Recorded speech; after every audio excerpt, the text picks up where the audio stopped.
For many decades, premillennialism has been the dominant viewpoint among American Christians when it comes to their eschatology. Yet in recent years, the postmillennial viewpoint has been growing in popularity, and many churches are finding themselves shifting how they view their role in bringing about God's kingdom here on earth as it is in heaven. However, not all churches are able to survive such a drastic shift in theology.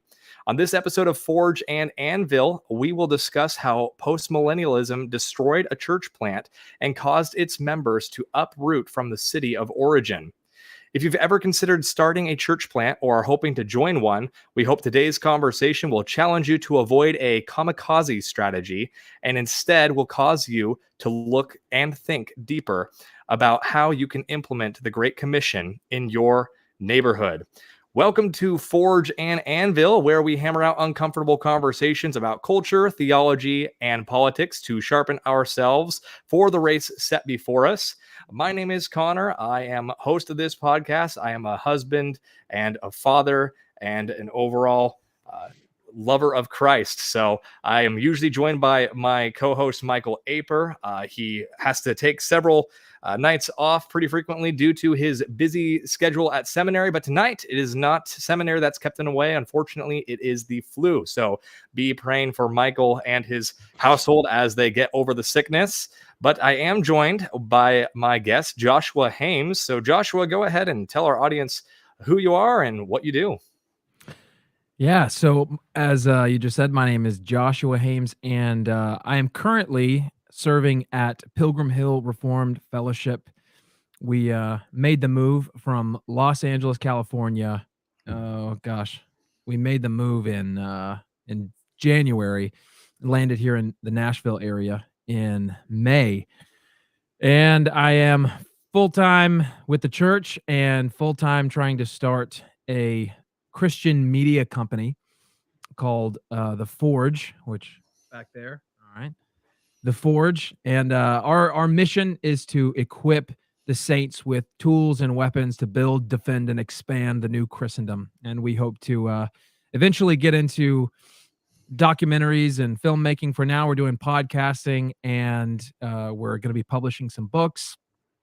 And I'm pressing into my YouTube channel, The Standard with Joshua Haymes. And yeah, I'd say that's me in a nutshell. I mean, the most important thing is that I love the Lord Jesus Christ, and I'm a husband and a father of one 1-year-old and one that is on the way due in April. So that's me.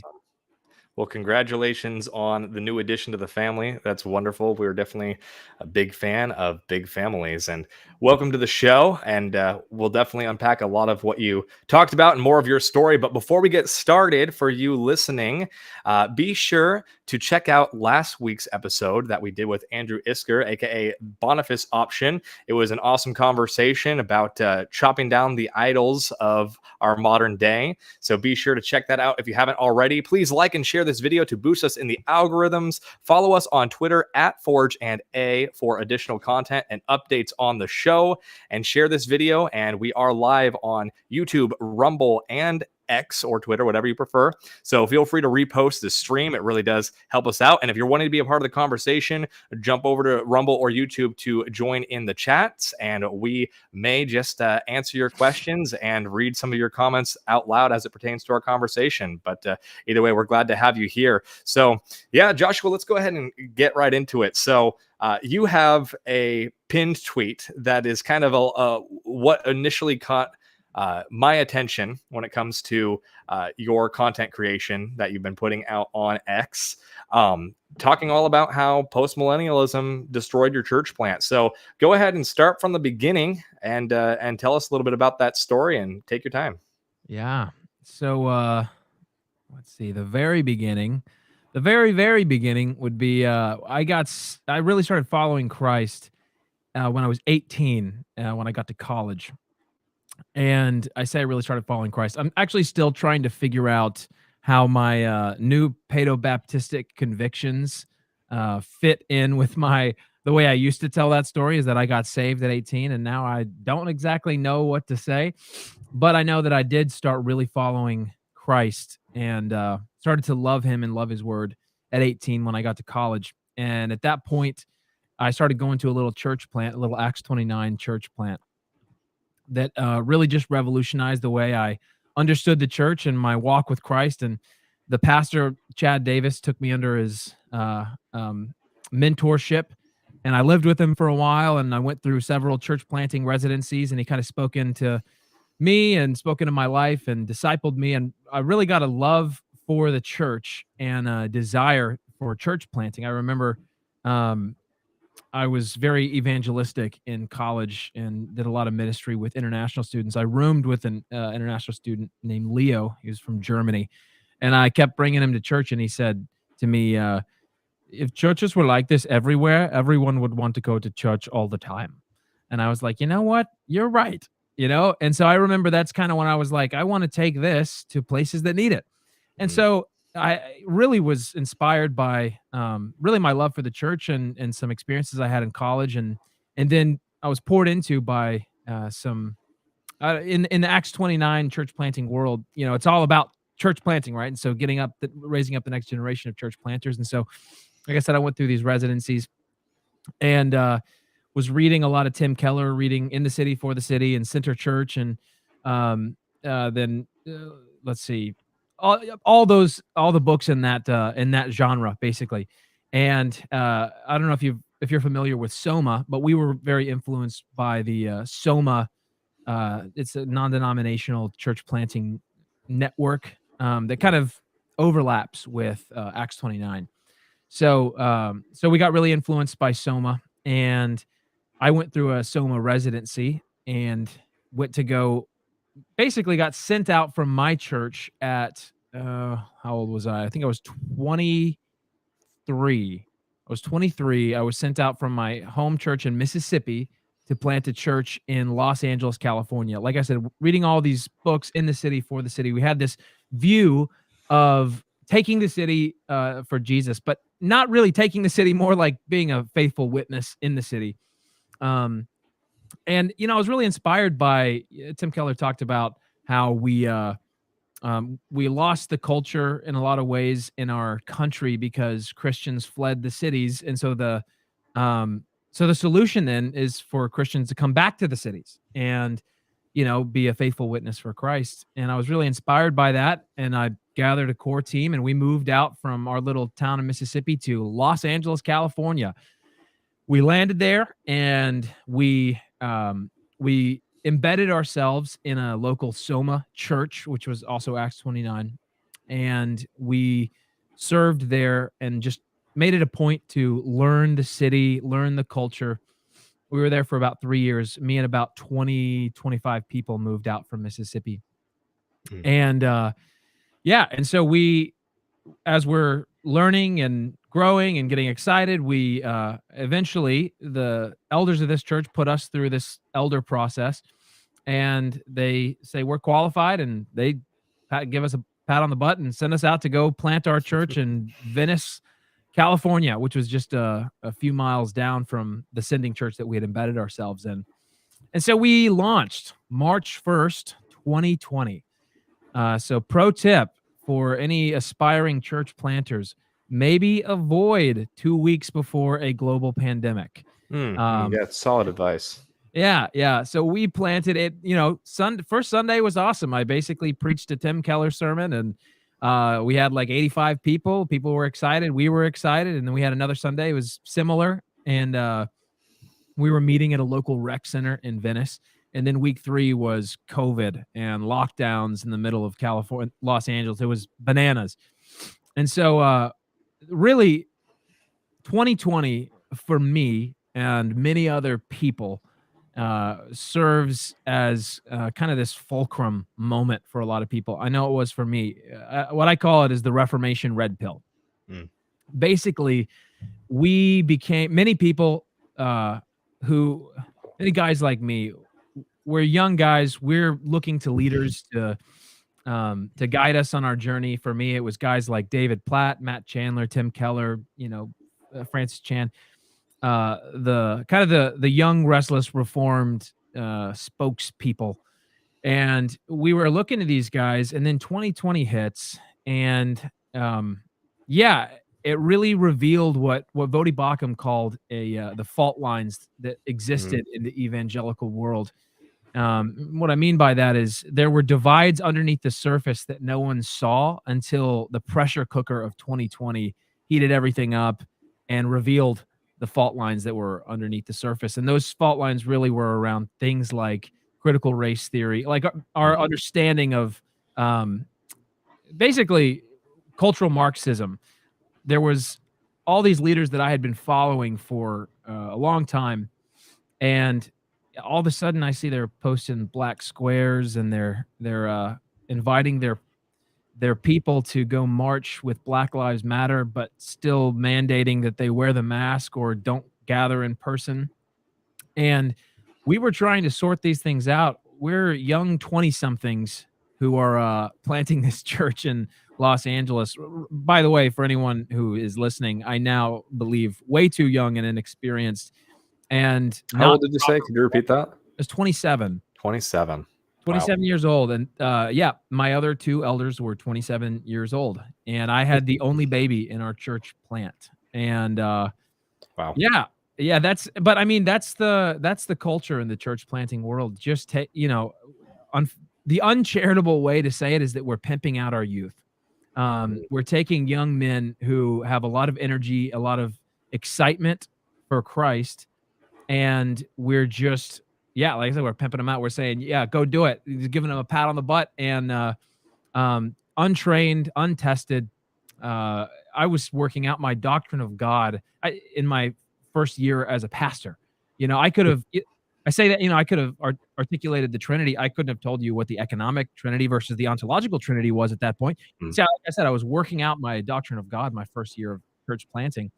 And anyway, so that's a little tangential, but yeah, so we're planting in the midst of COVID and Black Lives Matter, and those two issues in particular brought about a lot of disenfranchisement among a lot of Christians at this time. We were looking to these men who we considered leaders, who had kind of showed us the basics of the Reformed faith, basically Reformed soteriology, and really guys that I had idolized. I'd listen to their sermons constantly, and they went soft on both of those issues in a really, and I say soft, that's a generous way to put it, but really, seeing Matt Chandler post videos about white privilege, and then David Platt talking about diversity quotas and the infamous Anglo 8 situation at Matt Chandler's church, all these kind of things.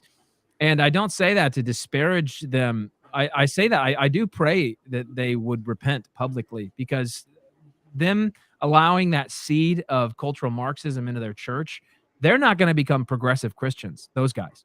But they introduced the poisonous theology to thousands and thousands and thousands of people, and potentially set a lot of people down a road to apostasy. And so I hate that I feel like I can't trust them. I won't send anyone towards their resources unless I saw an actual. A lot of those guys probably do know by now that it was a poison pill, a Trojan horse of sorts. But regardless, that's we could go off on a tangent there. But so that's the Reformation red pill moment. I saw these guys that I had been following, and I was in their theological stream, but I saw that they did not have a biblical response to those two issues with Black Lives Matter and the COVID situation in our country. And so we scoured the web, me and my other elders, looking for who is holding the line, who is really going to Scripture and isn't just pulling Bible verses out of a hat, right? That says, love your neighbor means wear the mask. It's just eisegeting verses to make it fit whatever narrative that they happen to be immersed in.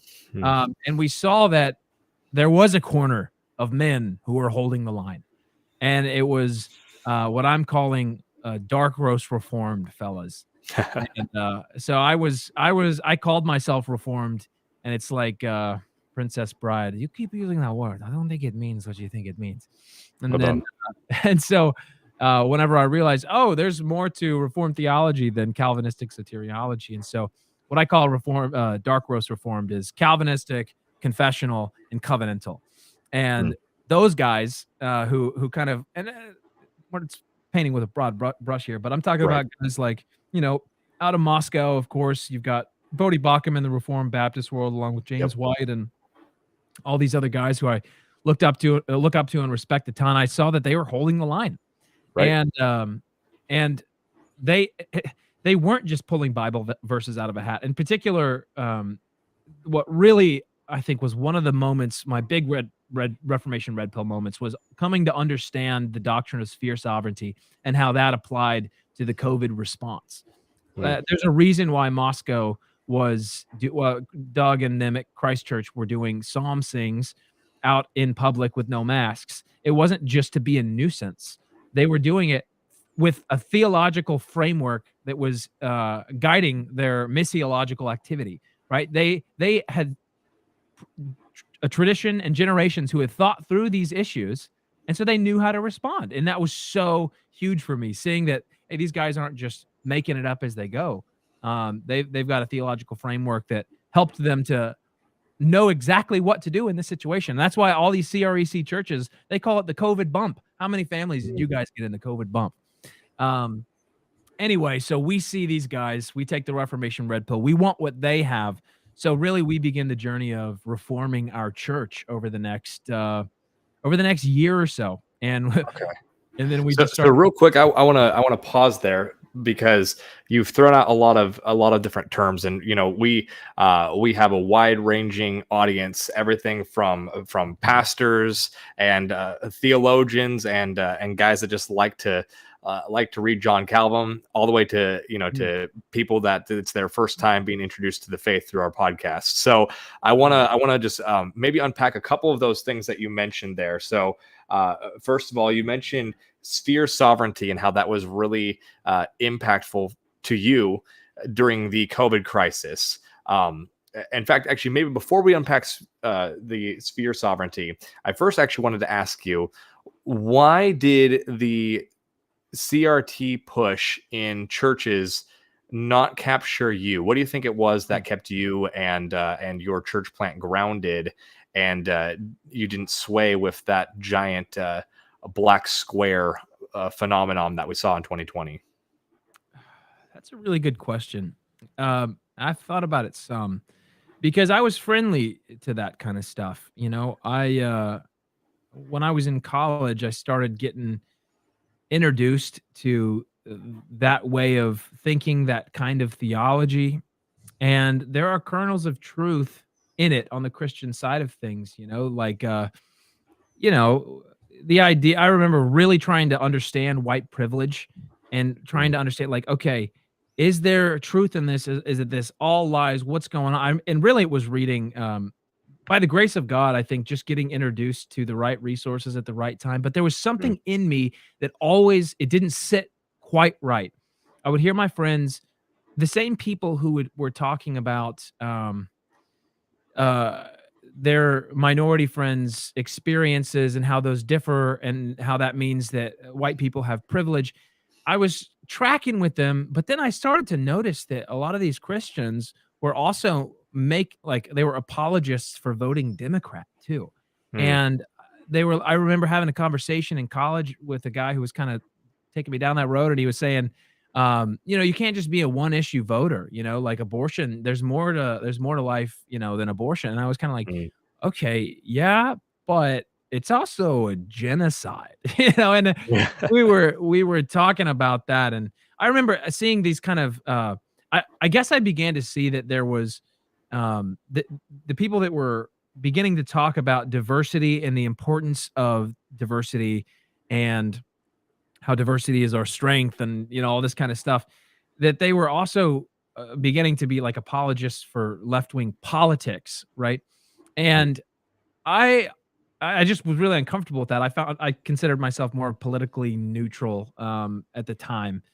And so I guess I'm not sure, there was just red flags that kept coming up in me whenever all the CRT stuff was going on. I was friendly to it.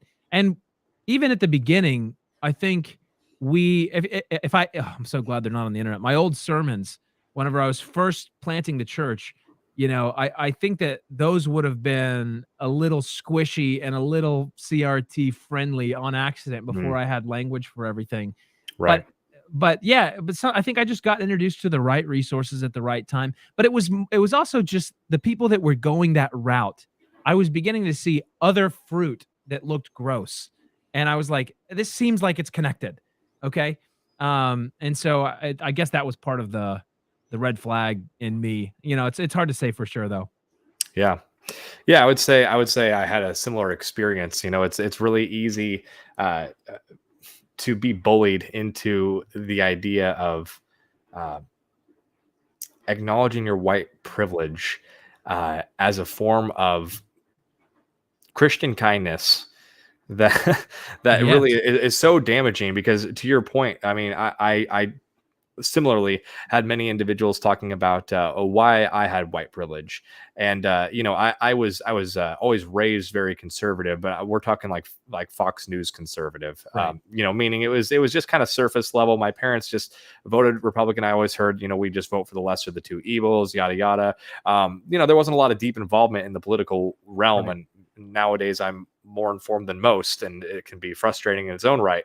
But ultimately, when I kept being told that I had this white privilege, it was probably right before COVID hit. I had a coworker tell me that she was not able to be racist to me because of I'm Mhm. white. Mhm. And of course, I always again, surface level conservatism, understood the sort of griping about oh, this is just reverse racism. But it's like the moment I had that in the workplace, where it's like, oh, this woman coworker genuinely believes that she can say whatever she wants to me about race, and Yeah. it's not inappropriate because I'm white. And Mm. she genuinely believes it. And that was like probably the first eye-opening thing of like, it wasn't just someone that was maybe giving a little bit of leeway to the Mm. CRT arguments. It was someone that had fully embraced it to the Bought point where in. it's like, man, they could be dangerous to me in the workplace. That is interesting that you say that. Now that you say that, that was probably I had the exact same experience in my first, now that I'm thinking about it, the first big red flag I had was having a guy explain the fact that a minority cannot be racist towards white people because you have to have power and privilege in order to be racist. And I remember thinking to myself, that is nonsense. Like Right. that's nonsense. You like and I what I then I began to realize, oh, there is a battle for the dictionary that's going on. If they can just redefine the word racist to mean this insane left-wing idea of critical race theory racism, then what else can they just redefine? I mean, it was getting into like 1984 territory. That was a big check in my gut. That same exact thing. Yeah, absolutely. And you mentioned the young, restless reform guys, really allowing CRT into their church. And, so many of these pastors and theologians, kept reassuring those of us that brought up concerns about CRT that it was just an analytical tool. Right. And honestly, we're beginning to see the fruit of CRT. I mean, we've been seeing the fruit ever since really the 60s, if we're talking American history. Mhm. But we've been seeing the fruit more and more lately among the youth. We see so many race-based assaults happening in junior high schools. Mm. Let alone what's happening on the streets of our inner cities. And I truly think, to your point, I hope that some of these men will repent and acknowledge that they really rolled out the red carpet for this ideology Yeah. that now is genuinely creating a new generation of genuine racists. And Yeah. racist against Asians, racist against white people, racist. It's all across the board. We have so divided everyone up into oppressor versus oppressed class, and Mm. so much of that is based off of race, and of course it's based off of your sexual preferences as well. And it's just becoming so tribal that now we're starting to wonder, so many people who haven't been paying attention are wondering, why is there this tribalism popping Mm. up? And it's because we've had decades of this Marxist ideology putting people into boxes. In even some new age stuff like the Enneagram Right. and Myers-Briggs and things like that, just constantly wanting to put people in these boxes. And then suddenly we're wondering why, oh, we've divided everyone up into categories, and divided them up into tribes. And suddenly we're shocked that there's tribalism. And of course, CRT and 2020 was really just the catalyst that, to your point, the pressure cooker was going, but 2020 is when we hit our boiling point, and that's when so much of this stuff came to the surface. Right, and the church was supposed to be the vanguard, right? The church was Right. supposed to be the defense, and I can remember distinctly there was about probably about a 2 or 3, maybe we'll call it a month-long period while I was getting the Doug bug, and I started hearing, started watching more blog and Mablog videos and listening to these talks, and there was one blog and Mablog in particular when he talked. Wait, say what did you just say? I just lost my train of thought. About the pressure cooker and boiling point finally hitting 2020. Yeah. Oh man, I just went totally off the tracks. I lost it. Okay. That's all right. Maybe it was earlier talking about how we've really been divided up into tribes, and now we're wondering where the tribalism came from. Yeah. Just move on. It's gone. All right. It just crashed and burned. No worries. Well, if you think of it, feel free to jump back. But anyways, so jumping forward in your story again to you mentioned you started looking at the guys in Moscow, and you started to learn the idea of sphere sovereignty. So again, we cover a lot of politics. We've covered a lot of news stories throughout the course of this podcast, as we've kind of been slowly finding what our focus is as a podcast. We're still new, and we have that flexibility, and our audience is gracious enough to follow us where we want to go. But again, so many of these theological terms, we have a wide range in our audience of people who understand these terms. So explain sphere sovereignty, because I think so many of our audience, so many individuals in our audience who don't know what sphere sovereignty is would greatly benefit from maybe a layman's explanation. Yeah.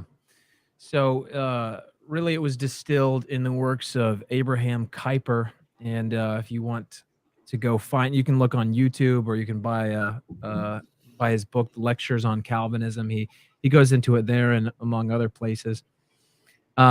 Basically, sphere sovereignty is what I love about it is it's taking to me, I think it's taking the doctrine of the sufficiency of Scripture and really pushing it out into the edges of everything, not everything, but in particular into the relationships of authority and submission.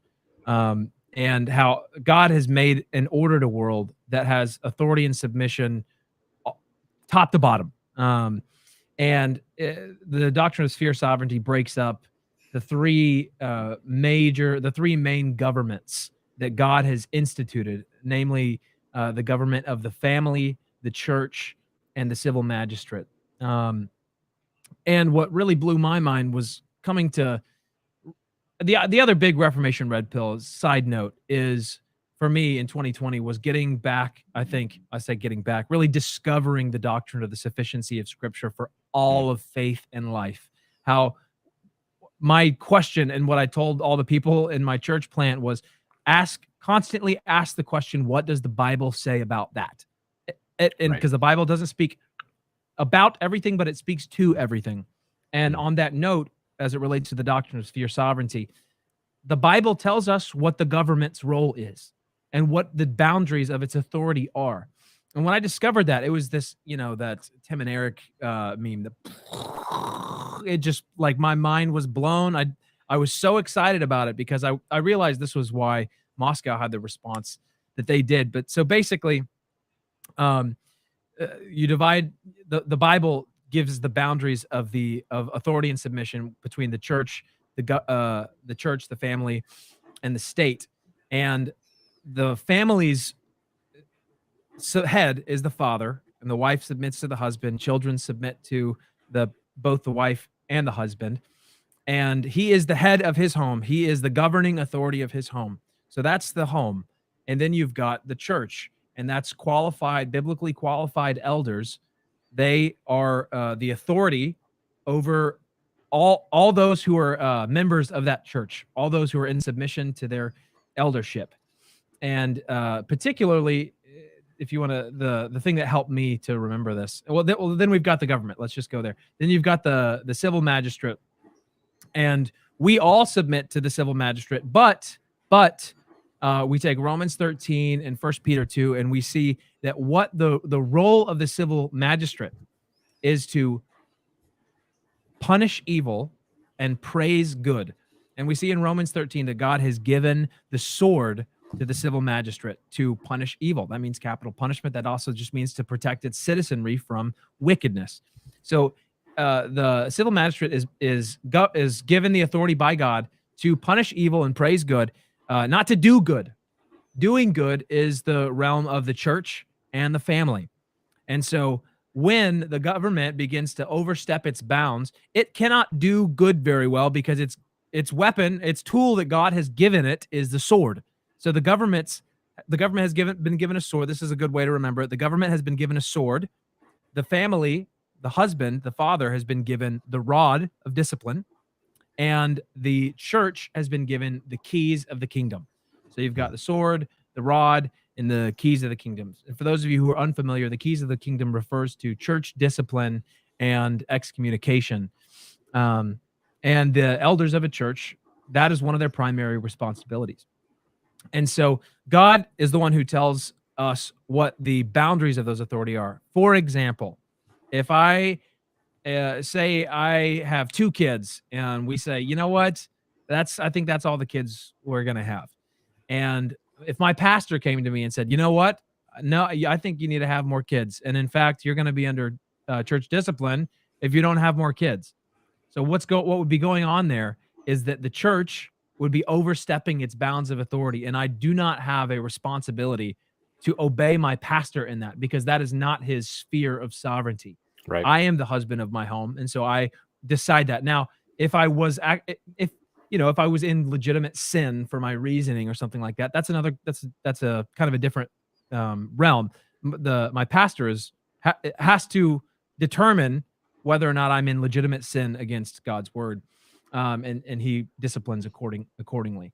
And it's the same for the state. When the state gives mandates, right, that go beyond its scope of authority, then people have a misconception. We're just supposed to obey the government unless they tell us to disobey Christ. Well, that's not what we see.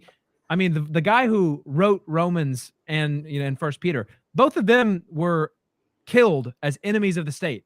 They weren't just docile, obedient.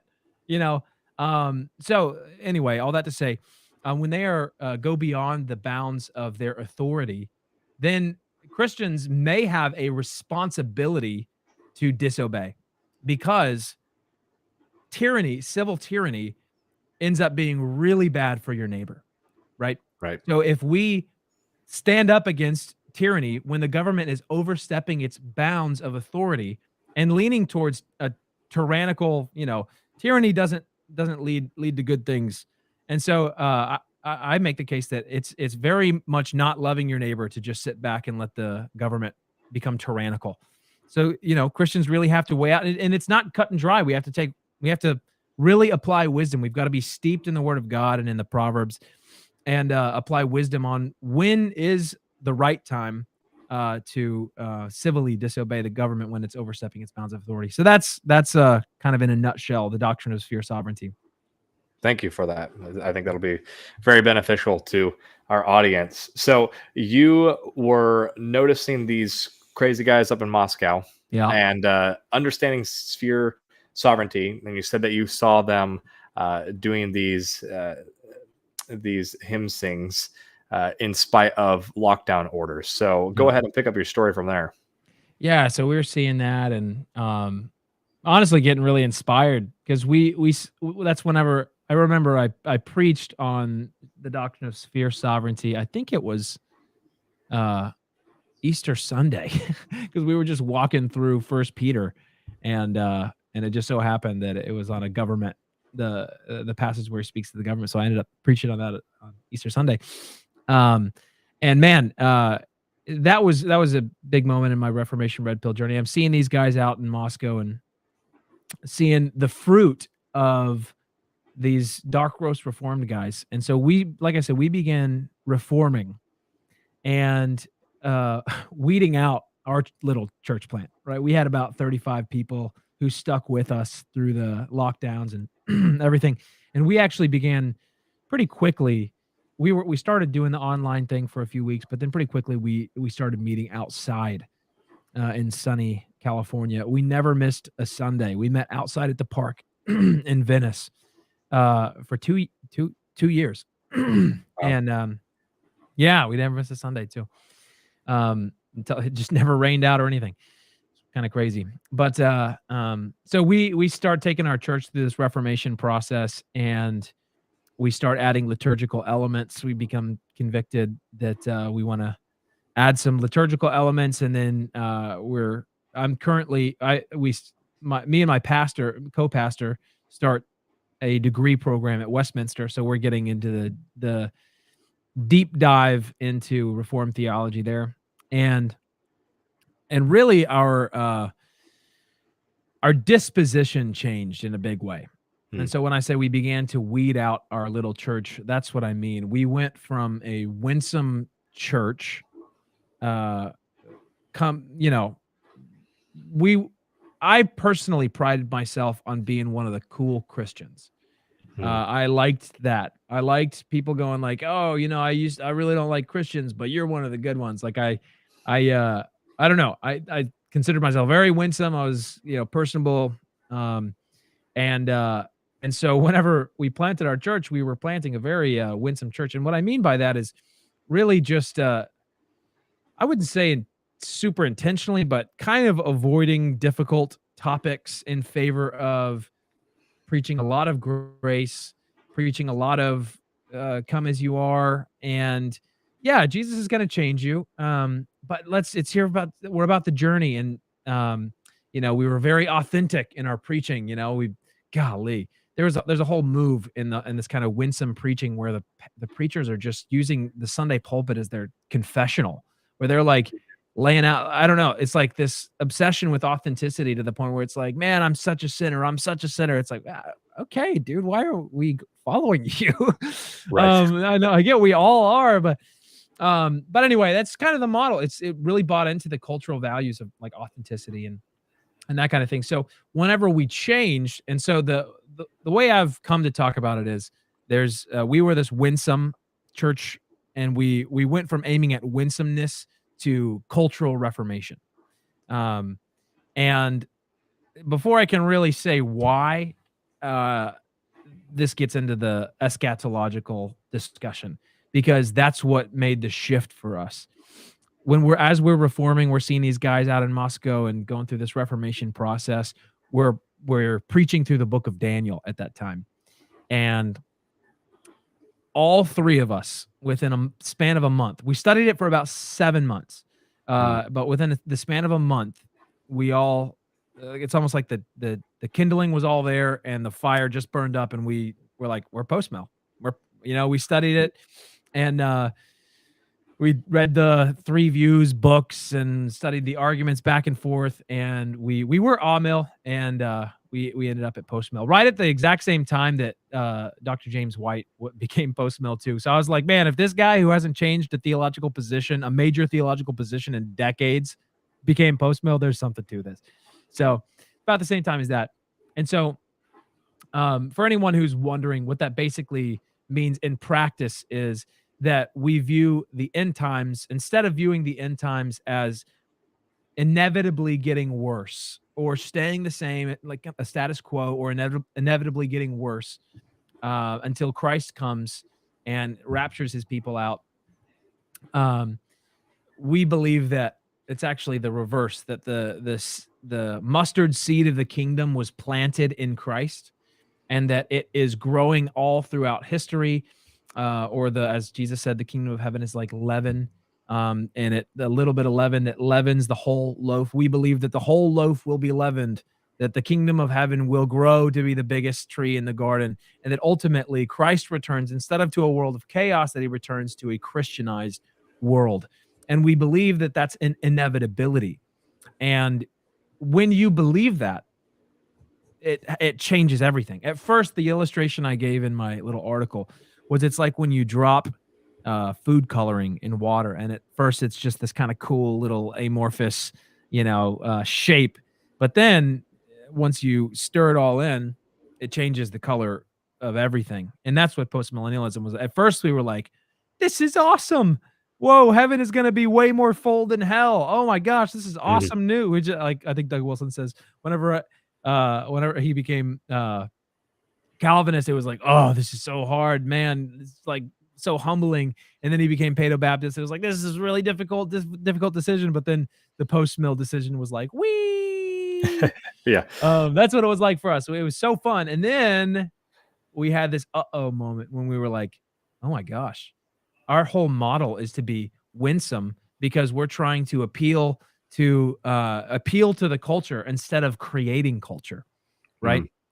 Right. We became what I've called cultural leeches, and as the Christendom built the most beautiful art and artifacts and architecture and most incredible society to have ever happened. And now you just turn on K-Love and you're like, oh my gosh, now we make God's Not Dead movies 4, 5, 6 times, you know, Right. and something has gone terribly wrong. What I call that is being a cultural leech. Instead of being culture makers, we're sitting around waiting for Jesus to return, running up the credit cards, and leaving the culture to rot, you know? And so we just, instead of being culture makers, we just take whatever the world is doing and do a Christian crappier version of that. Um, and so we realized, man, that's, if you're dedicated to this winsome model, you're trying to appeal to you're not trying to rock the boat, you're trying to appeal to the culture. And it doesn't have this long-term view. It has this view of being a faithful witness in the city or wherever you're placed with no real hope of Christianizing a culture. Um, no real hope of long-term, lasting, generational change. The best you can hope for is to be like a firework that burns really bright for Jesus. But we, as came to these post-mill convictions, and we realized, oh wait, what if we win? That changes the battle tactics. I think you mentioned the kamikaze. It's kamikaze Christianity, where Yeah. Please explain that. yeah. So if um kamikaze pilots, right? They know the basically the battle is lost, but I can do as much damage as I can to the enemy by just sacrificing myself and flying into the ships, or whatever it is. And so you've got Christians who are saying basically, the culture, the battle is going to be lost, but maybe we can win a few people for Christ. So let's sacrifice whatever it takes to sacrifice to win a few people for Christ. Um, and I don't want to denigrate that completely or anything like that. There's a lot of there's a noble impulse there that's really Absolutely. beautiful. But what the alternative that I'm getting that I became convicted of was not that you shouldn't sacrifice, but that you need to understand what you're sacrificing and you need to do it strategically. So if you don't believe you can win the war, okay, the kamikaze thing makes sense. But if you can believe that you're going to win the war and that's inevitable, your battle tactics change. Right. And for us, as we began to consider that, that's whenever we went from the winsome model to the cultural reformation model. And then that's whenever we began to think, uh-oh, we're in Los Angeles. Is this a place in the short term that is the battle kind of lost here? And if we are going to win the war, does that mean that we actually need to regroup and redraw battle lines? And and really it came down to, can you faithfully raise a Christian family in that city? And I think we're getting to a point where the answer is no. And that point will be whenever the state can take your children because you don't affirm their crazy sexuality.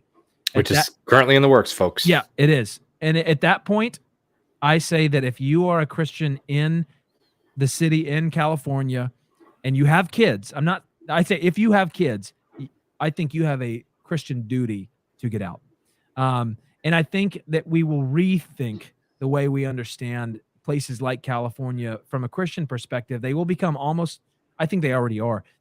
We need to think of them like foreign mission fields, that we that we're not going to send kids that can be taken from their parents Right.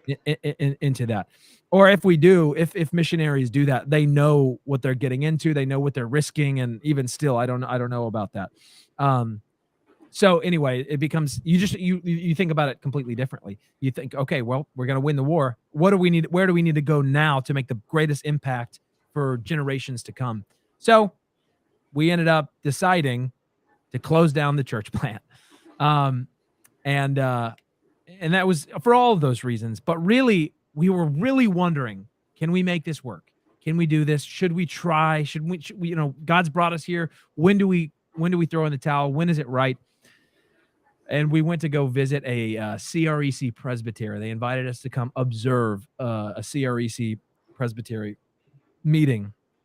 And it was basically a 3-day kind of conference where they go through church business, the presbytery business for the West Coast churches in the CREC. And we just got to come observe, we got to see an ordination. That was one big nail in the coffin for me, watching a CREC ordination and realizing, yeah, there's no way I would pass this ordination exam. They sat a guy in the middle of all the elders of the churches, and he had already taken an 8-hour test ranging from theology, ecclesiology, missiology, practical theology, pastoral counseling, all the rest. A huge test, and then they grill him on it.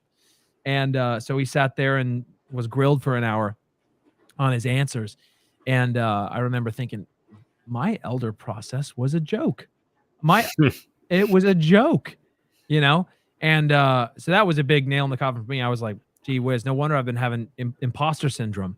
It's because I didn't have a process. I didn't have an elder process that really says that you're qualified. Anyway, so that was a big thing. And then they were talking about the COVID bump and how they all got families during COVID. And I was like, these are my people. And then what really was the final nail in the coffin, I think, for me, was seeing the culture of the CREC. I remember so distinctly when we got there, they had this wonderful dinner prepared. The wives had made this incredible meal at the church, and there's kids running around everywhere. They said, all right, we're going to sing before we eat. And they passed out these little song booklets, these little bulletins. And they were like, all right, turn to page 7. We're singing whatever psalm it was.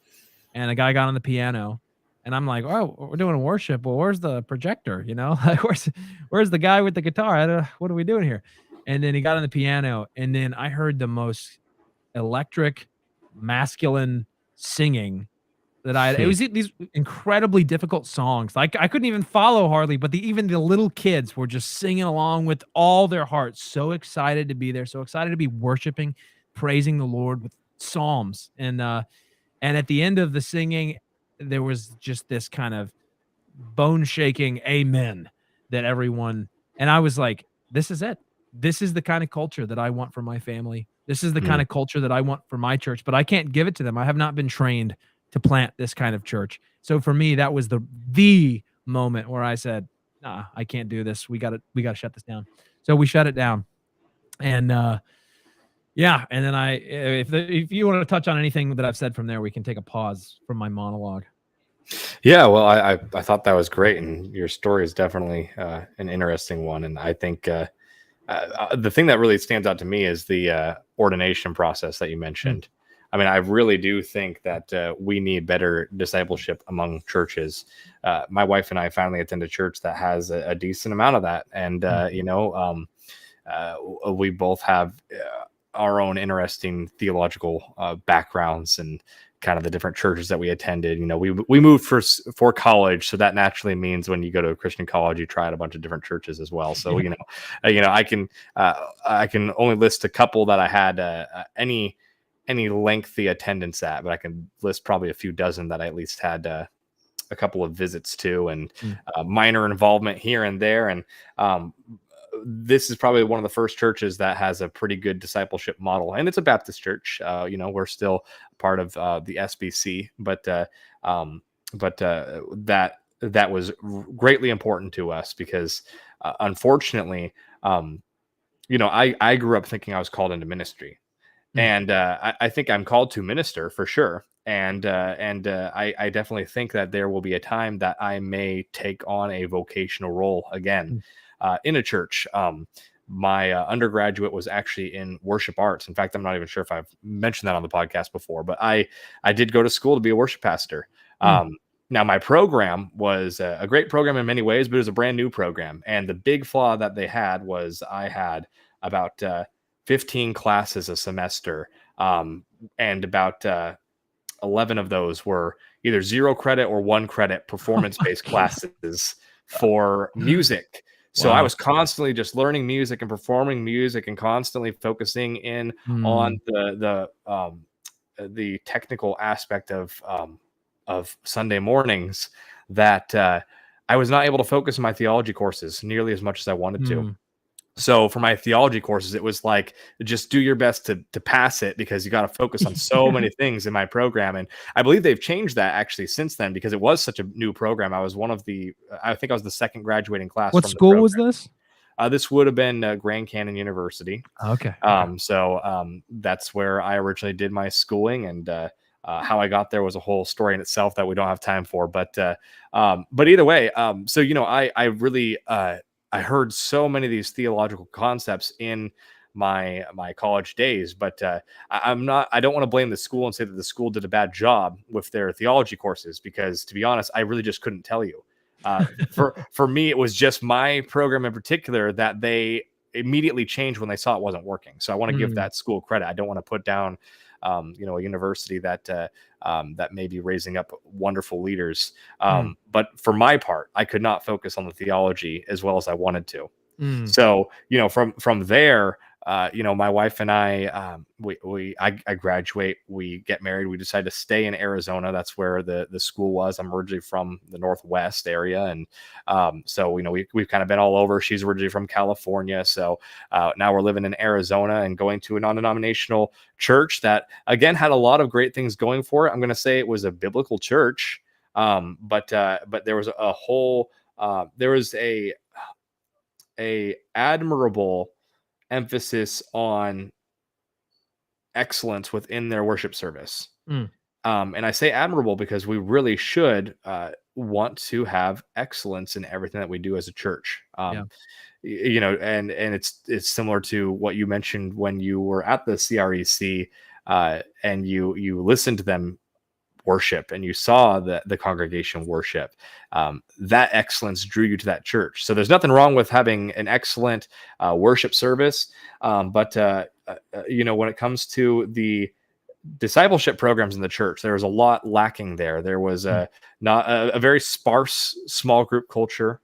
There's a very loose leadership process when it comes to I wouldn't be able to tell you who the elders were. I know that there were elders in the church, but I wouldn't be able to tell you who they were. So not a high emphasis, Mm. a very low church Yeah. for Yeah. those of you who understand that concept. So we eventually move to Tennessee. So you and I are now neighbors, but we decided to go to this Baptist church. We tried a couple churches while we were here. But this Baptist church that we went to really showed that they had a emphasis on discipleship, and we immediately started growing much faster Mm. than we had previously. And the preaching was verse by verse, as opposed to super topical in nature. Occasionally hitting on maybe some topical subjects that are really important, but typically we just see verse by verse preaching as it should be. And ultimately, we're still at a Baptist church. So again, for those who don't understand the concept, it's still a fairly low church, as the Baptists tend to be. But such a greater emphasis on that individual discipleship that the congregants are just so much more advanced in their faith. Mm. And all this to say, I gave a lot of background there to say that, as I mentioned, my very first church growing up, I was growing up in a Nazarene church, and I thought I was called into ministry. And that's why I went to school for ministry. And again, not saying that that couldn't happen, but the reason why I felt called into ministry is because I was the most passionate kid in youth group. Yep. And there is a impulse among churches to take the kid that is most passionate about reading his Bible and immediately telling him that he's called. Yeah. And to your point, it's like pipping out the youth, like, get the kid who's young and excited to start leading worship for his youth group and to start tutoring underneath the 24-year-old youth pastor, Yeah, that's right. and prepare him to be the next youth pastor. And again, I'm not faulting any individuals here. I'm just saying the impulse is the problem, not necessarily my individual situation. And it wasn't until I discovered this crazy man named Vodi Bakum. Come on now. And I heard him. I actually discovered him originally when he was going through his heart issues. A news site reported on his heart issues, and that's how I originally found this man. And started listening to Vodi Bakum, started understanding that there is a certain level of depth that you should, that every individual in the church should seek to go in their individual in their individual faith. And specifically, I heard Vodi in some video somewhere. I'll maybe see if I can find it for show notes later. But he was talking about how the moment we see that there's someone passionate about reading their Bible every day and praying every day, the church just equips them to go and they must be called into ministry. It's like that should be the absolute that should be the entry. The entry requirement for Christianity, someone that desires reading the word every day and praying every day, right. That should be a prerequisite to the faith. Not to sound like I'm being works based, because I'm certainly not. But when you're transformed by the love of Christ, you should absolutely desire and hunger to know his word and know who he is and want to spend time with him. And so that being said, I really after graduating from college, before we even moved to Tennessee, I started to kind of notice some of these things about myself and how really my bachelor's degree made me feel unequipped in a way, in a healthy way. It made me realize I had to focus so much on all of these performance classes that I learned nothing of my theology. And now I feel like I don't have as good of answers as I should. I grew up in the church. There's many things I could answer. I could give you a quick explanation of the gospel, things like that. Many of the essentials that I think everyone should know for their faith. But, kind of like what you were saying with your eldership, there were so many things that I did not have a fully fleshed out theology. And I didn't have answers to some of the things that I think I would have been asked had I moved into full-time vocational ministry. And I did many part-time vocational opportunities and internships and things like that. I think the Lord really helped me by keeping me away from full-time vocational ministry. And the last probably 5 to 7 years or so has just been what I would really say is it's been this season of reforming and preparation. I'm really beginning to understand what I believe. I'm in the middle of some RC Sproul. It's probably not gonna focus good here. Let's see. What is Reformed theology? I'm sure you've probably read that one, and really because I think I've called myself Reformed in the past before I even knew what it meant. I think I've called myself evangelical before I knew, sort of the strings attached to that label. And anyway, so I've just been in a season for several years now, to your point of taking the Reformation red pill. And I don't take hard stances yet because I'm still a learner. I feel like there's so much that I am still just processing every day from people that have been doing this for so many more years. Yeah. But I really do feel like it's starting to come to a head. I'm starting to become, much more understanding in my ways of in just processing all the theology that I've learned over the past 5 years. But that was my own long monologue. But no, that's great, man. There we have it.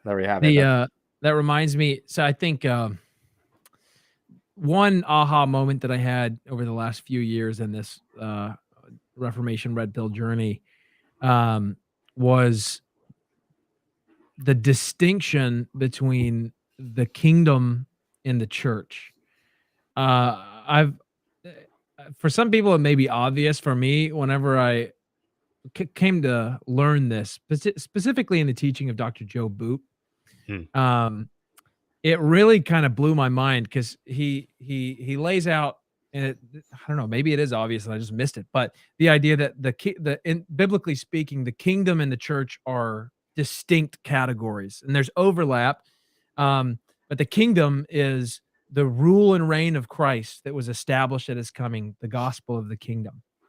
And the church is a distinct institution that Christ instituted, and it's been given particular tools and in the mission, right? So the proclamation of the word, the administration of the sacraments, and church discipline and excommunication. Uh, the word to train the saints for the work of ministry. So training the saints for the work of ministry and administering the sacraments and church discipline and excommunication. That's the role of the church, and it is the driving force. It's the engine behind kingdom building, but it's a distinct category. So the way this applies is I used to kind of have them collapsed. And so if you really are on fire for Jesus and you really love the Lord, well, then you need to be a leader in the church because you've got this collapsation between the kingdom and the church. You need to take all that energy and you need to put it to kingdom work, which kingdom work is being in the ministry, being a vocational ministry minister. But then when you realize that, wait a second, the kingdom needs engineers and plumbers, and like the kingdom needs all these different things that the church doesn't need, right? The kingdom advancement, kingdom work is what goes on all throughout the week. But I used to think that, and even I see it in the ecclesiological world I just came from, it was always having the church be a part of all of life. Instead of the church being its own distinct institution with its own purpose in the kingdom, the church needed to be in every day and all the church every day, the church all week, the church this. Instead of understanding, no, you're a churchman who goes out and advances the kingdom all week. Yeah. And having those as distinct categories really helped me so much because I used to think, I couldn't help but think, if you really love Jesus, you're going to pursue vocational ministry. You're going to be a missionary. If you're really on fire for Christ, that's what you're going to do. And I knew it wasn't right. I still thought it. I couldn't get around thinking that that's really what you do. Absolutely. If you really, really love Jesus. But this whole shift in understanding the kingdom church distinction made me really realize, man, no, every Christian needs to be doing all of their work, whatever job they do for the glory of God. And we need passionate Christians who are artists and who are builders and architects and plumbers. We need that everywhere. Yeah, absolutely. Yeah. And what you're hitting on, we've touched on for the last probably 5 episodes. There's something about God's timing that it seems like that's been a theme that we've been nailing on, or at least touching on briefly for multiple episodes in a row, because it truly is freeing. And I think that's a lot of where my desire comes from, really beating that drum, is that there are so many men that need to be freed up from the guilt that the church has, whether intentional or unintentional. The church has really placed a guilt on men who don't go into the ministry. And to your point, we need engineers, we need artists. I mean, you want to know why we're losing the culture war? It's because we abandoned something huge, which is the arts. We abandoned something huge, which is education. We abandoned so many of those incredibly impactful areas of our culture that we kept it all into the church. It was all just about mission trips, and it was all about sending people overseas, even let alone ministering to the people in your backyard. And obviously I'm painting with a wide brush. There's many churches that do amazing, incredible incredible work with what they've been given. But just talking more broadly about so many of these mega churches and these movements that really are running on steam from fires set in generations past. Yeah. And anyways, all that to say, it's wonderful to hear that so many individuals are really discovering what was wrong with that line of thinking within the church, because I am seeing a kind of new generation of individuals that understand that we no longer need to pretend that your vocation determines your love of Christ. Mm. That's so freeing, and so many men who want to do good things, whether that be run for political office or build a six-figure business and bless people with that inheritance, those men need to have their conscience alleviated. That's good. That's good. Amen. I'll Yeah. amen to that. Yeah. So tell me more about postmillennialism, because obviously, you're postmillennialist now, and that really changed your viewpoint on a lot of these things, on culture building and making an impact. And you started rethinking your impact. So you ended up shutting down your church plant. You moved to Tennessee. So first of all, why Tennessee? Yeah, that's a great question. We when we were deciding to shut down the church plant, I actually moved out to LA with my best friends to plant this church, and my best friends were my elders with me. And one of my best friends from college, Daniel Margheim, he told me um when we went to the Philippines on a mission trip for a summer, he said, "You let me know where God calls you, and I'm there with you. We're called to do this together." And I was like, "Word, that's cool. Let's do it." And so, sure enough, he packed up and moved out to LA with me. He was a lay elder, and when we decided to shut the church down, I said, "Hey, how important is it for us to keep our families together?" And he said, "It's a high priority." So we decided to say, "All right, well, what are our options?" And we knew we wanted to go to a CREC church because I was leaning towards paedo baptism in my Reformation journey, and he was leaning the other way towards credo baptism. And so we were like, well, where do we fit to where we can be worship together and do ministry together? CREC is they allow for both forms of baptism, and so we just and plus the culture we experienced was just so rich, and so we knew we Right. wanted to be at a CREC church, and so I we both had family close to Nashville, and we had to be near a very good children's hospital because my boy has some health issues, Mm. and so and his wife was having some health issues as well, and so Nashville was the number one pick that we both had family nearby and things like that. And so, and there was two CREC churches there, and I looked both of them up, and one was robes and one was no robes. And for those of you who are unfamiliar, um, in the higher church Reformed world, the officers of the church will don robes for the worship service. And there's really good reasons for it. And I'm actually quite amenable to it now, and I wasn't before. But when I always saw those robes and no robes, and I just wasn't ready for the wizardry just quite yet. And so I picked the no robes one, and it was an amazing fit. The pastor of my church is incredible. And I emailed him and told him my situation. I said I had some support from my church planting that would probably follow me. Do you need some help? So he said, "Yes, I do. Our church is 3 years old, and I can definitely use the help." So we talked through it, and I came on board with what they were doing at Pilgrim Hill Reformed Fellowship, and we've been here since May and have been loving it ever since. That's awesome. Yeah, man. So what, I know we don't have time to flesh this out fully, but what was, you mentioned you were doing a study in Daniel, but Yeah. what kind of verses led you to finally taking that dive on post-mill?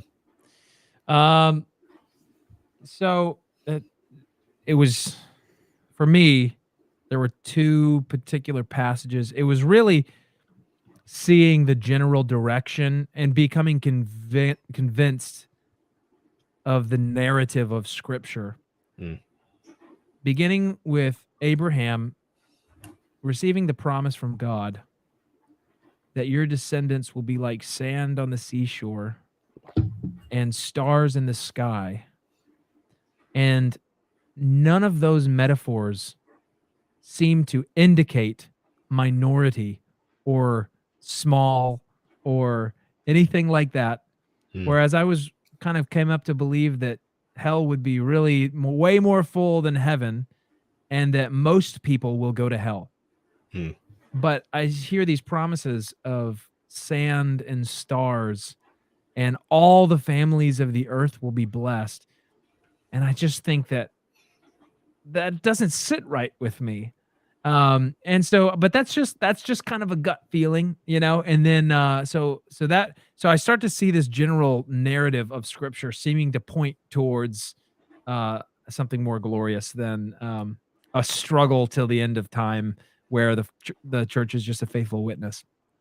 And so I start to see this general narrative unfold. But then there were the two passages that really got me was 1 John 2:2, and you can pull that up.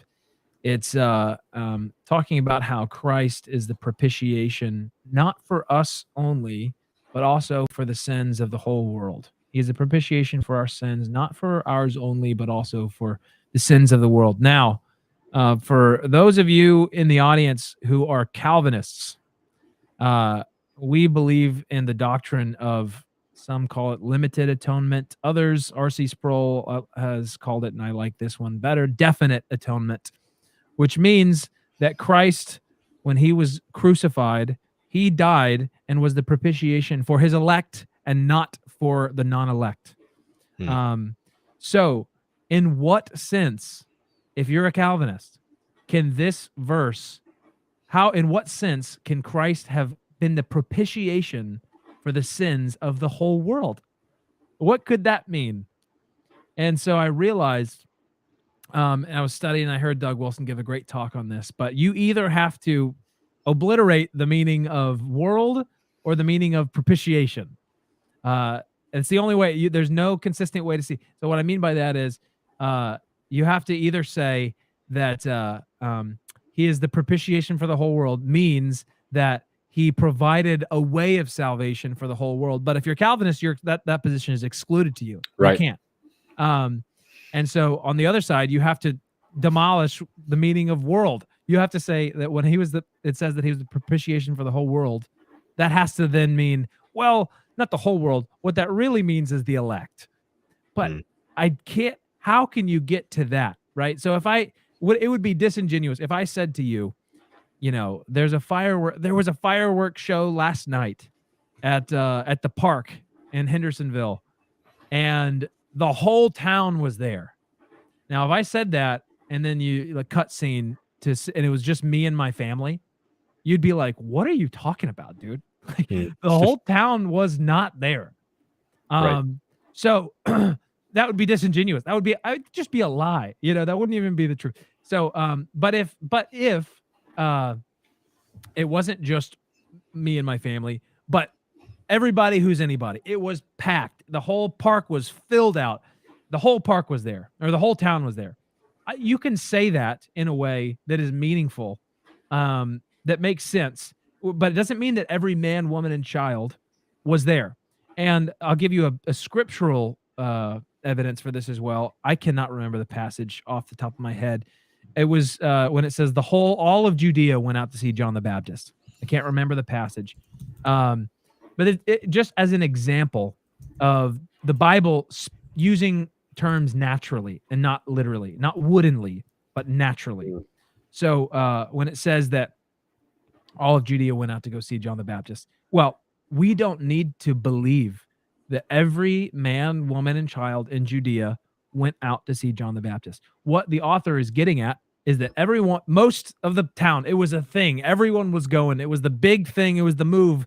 You know, if you were able, you were out there, you know, but there was sick people and there was old people and all the rest. It wasn't every man, woman, and child. So that's an example of how the Bible uses the term naturally and not woodenly. And so that's an example of how Christ could be the propitiation for the whole world at the end of time.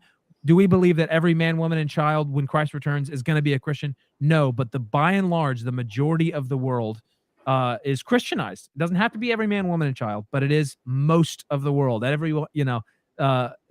the whole town going to see Jerusalem, the whole town, or going out, all of Judea going out to see John the Baptist, or the whole town going to see the fireworks show. In that sense, Christ is the propitiation for the whole world at the end of history. Hopefully that makes sense. That's the only way I can make sense of that passage as a Calvinist, is in a postmillennial framework. The other piece was Nebuchadnezzar's dream in Daniel 2, where Christ, the rock cut by no human hands, comes and destroys the statue that is the representation of all the different empires, ending at the Roman Empire at the feet. The Christ comes and destroys that statue, the rock cut by no human hands, and then what happens? It becomes a mountain that grows up into to cover the whole earth. It's there towards the end. Let's see.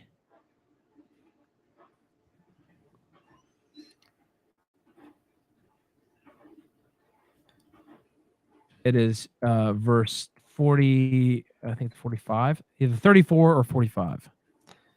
Just as you saw that a stone was cut from the mountain by no human hand, and that it broke in pieces the iron, the bronze, the clay, the silver, and the gold. A great God has made known to the king what shall be after this. The dream is certain, and its interpretation sure. Look at verse 34.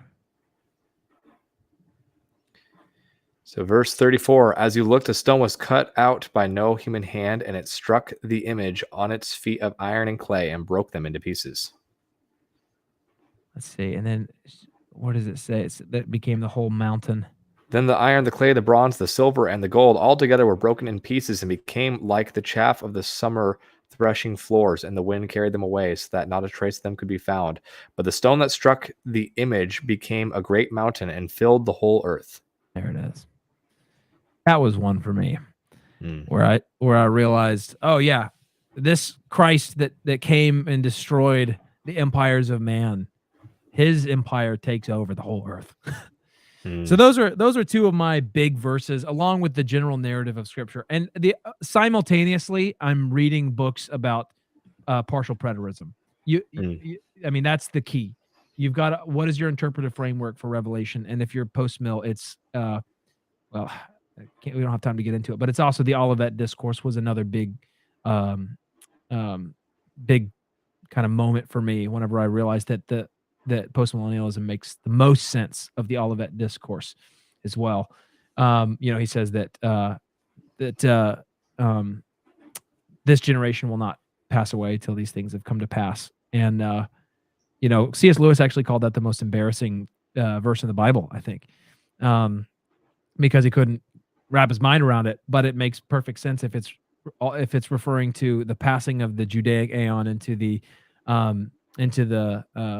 new covenant era, and that the capstone of that was the destruction of the temple, right, 70 AD. So, which, as it turns out, a generation is 40 years, and 40 years from when he said this generation will not pass away till these things have come to pass, 40 years from Jesus' ministry at 70 AD. So right. That was another big moment for me. Those probably all of that discourse, 1 John 2:2, and then that Daniel passage were the ones that finally did it for me. Right. Yeah, and there's I mean, we could definitely do many more hours on post-mill sure. and really unpacking all of this, but I know that someone is going to ask this, so let's maybe tackle this with as much as we can in our remaining time. But trials and tribulation. So how do we square that when Christ said that we will have trials and tribulation? Postmillennialism seems too cheery to fit with that understanding. So from the post-millennial perspective, was Christ just talking about the early church having trials and tribulation, or is Christ talking about the whole church? And how do you square that as someone who's now post-mill? Yeah, there's a few different passages that refer to trials of various kinds and tribulations.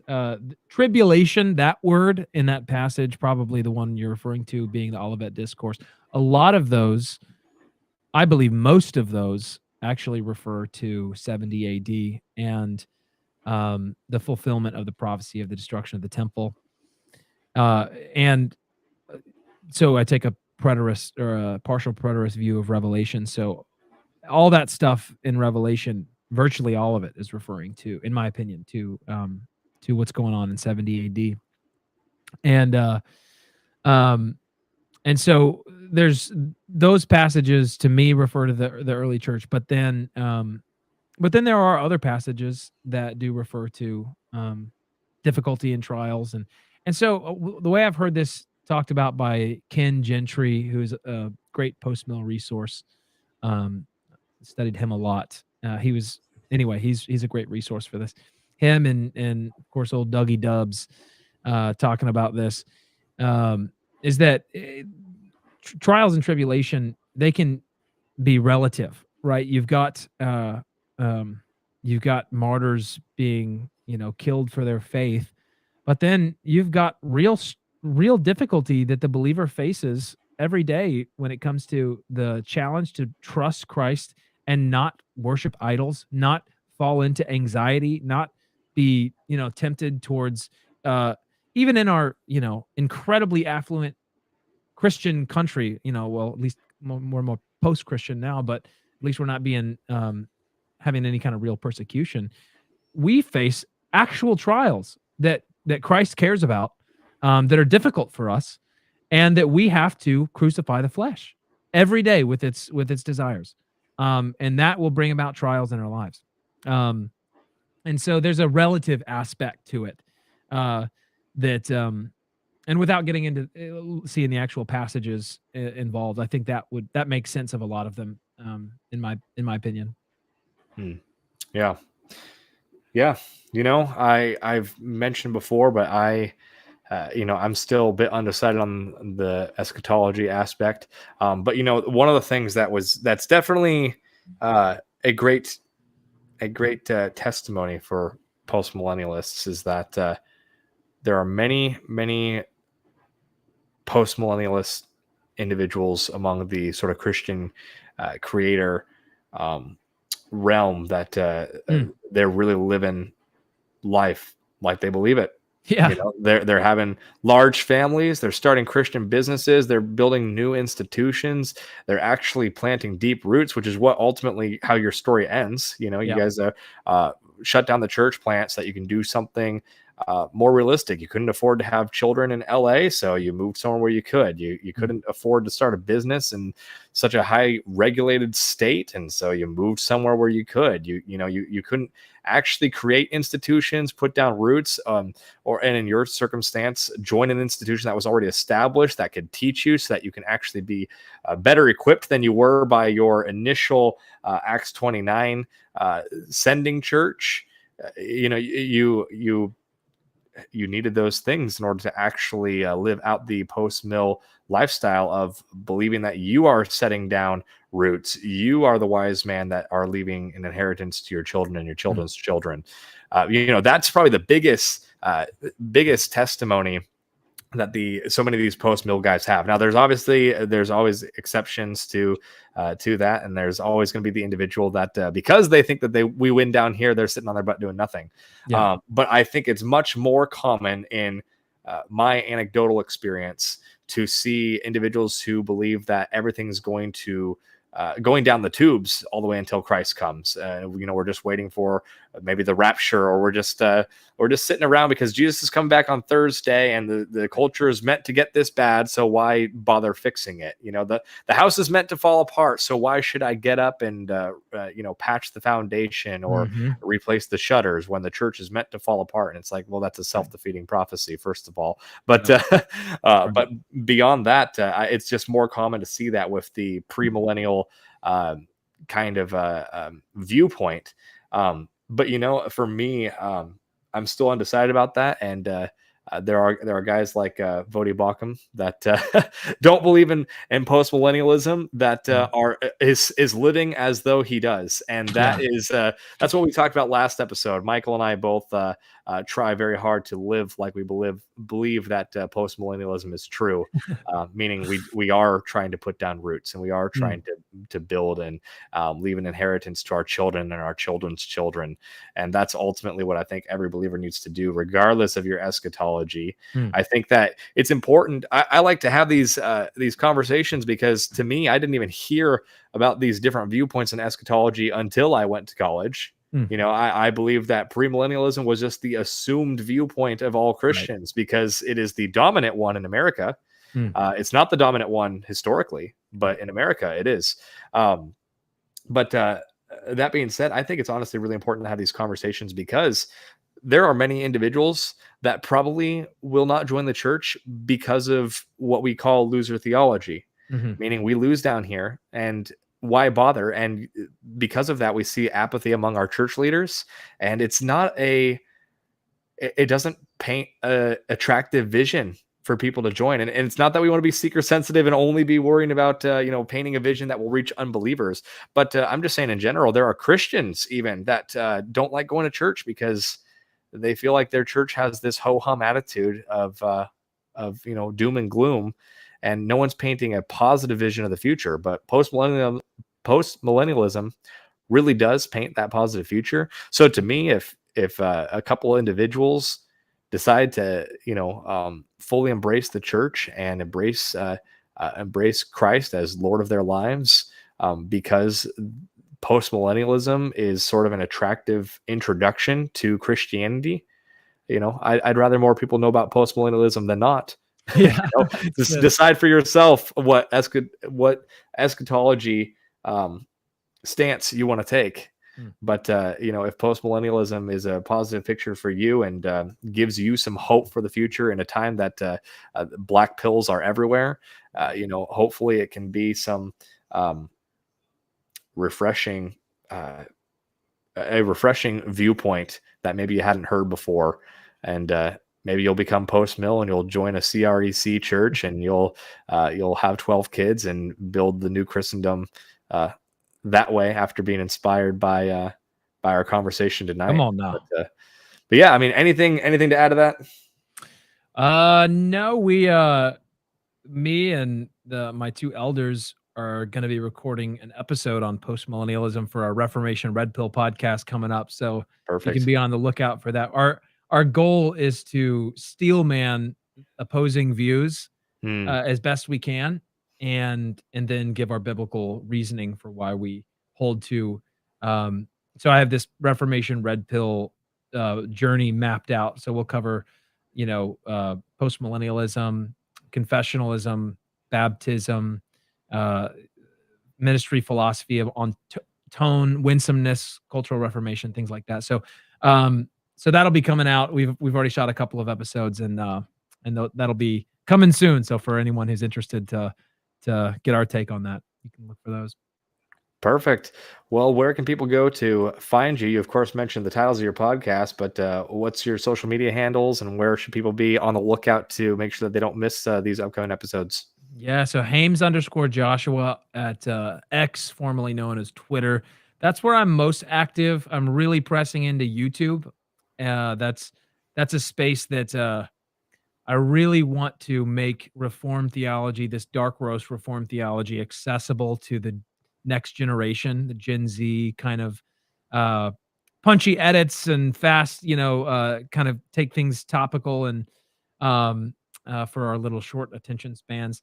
The guy Jamie Bambrick is doing a good job with some of that stuff. I don't know if you've seen any of his stuff, but doing some stuff like that. So that's at the Standard with Joshua is the name of that YouTube channel, The Standard with Joshua. And the podcast called Reformation Red Pill Podcast. That'll be coming out in the next few weeks. But yeah, Twitter, YouTube, and podcasts are coming out. Awesome. Great. Well, keep us up to date with all the stuff that you're doing with the Forge. We love the name, by the way. Yeah, that's it goes hand in hand with us, so we really appreciate that. Awesome. Well, thank you so much, Joshua. It's great having you. We'll definitely have to have you back sometime to join us for another discussion. Thank you, everyone who have been listening to this podcast all the way through. We really appreciate your viewership or your listening ear, depending on where you're consuming this content. Feel free to like us, share, subscribe if you're on YouTube, Rumble, go ahead and give us 5 stars if you're on the podcast apps. We really appreciate it. It does help us. It really will benefit us in the long term to see more people reach our content. And if you have any feedback, feel free to leave it in the comments. We really appreciate that. And if you want us to do more topics on eschatology, postmillennialism, or anything that we discussed here, let me know and we can do another episode similar to this. Be sure to join us next week, though. We're going to be talking about whether or not libertarianism is compatible with Christianity. So we got a pretty big name libertarian content creator coming on to join us for that. So it's again, we're going to make sure that that viewpoint is well represented if that's something that interests you. So feel free to join us there. Anyways, thank you all again, and we will see you next time.